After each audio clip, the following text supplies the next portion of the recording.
सुपारी ले किसके दम पे बाबू इतना रब जमाते हो? क्या है कारोबार, रुपया कहाँ से तुम लाते हो? सुने हैं तेरा चर्चा होता है सरकार में। आगे आधा हो यूपी में बैठल, आधा हो बिहार में। और 70% शूटर बांध हो बिहार में। अच्छा, और 70% शूटर बेउर कारागार में।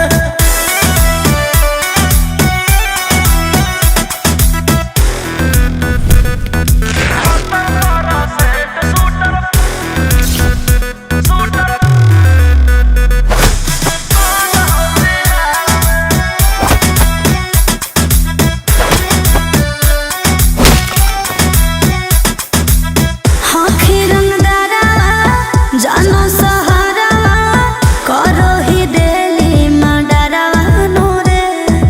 इसीलिए तो पैदा हुआ।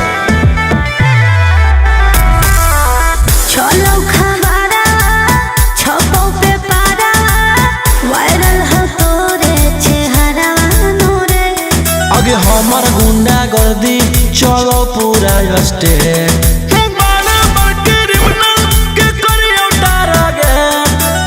कितने शिकारी को बिछाए हो शिकार में।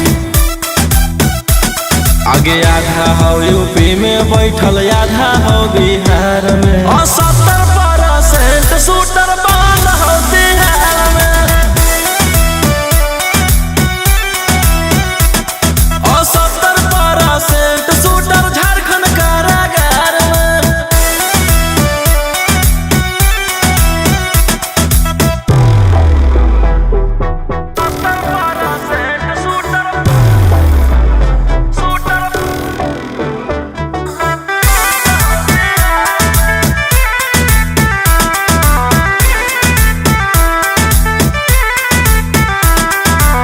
हमें टवारा किले तोर विदेश में, करो ही सेल्फी से तोलावा नूरे।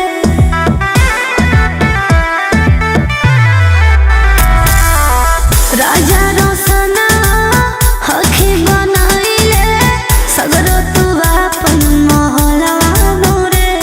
आगे जानो ही तू कहाँ रोही के पहचान। करो हो सरकार हमरे संग जाला पान। बिट्टू मनीष जाना देते तेरे प्यार में। आगे आधा हो यूपी में बैठल, आधा हो बिहार में। और 70% शूटर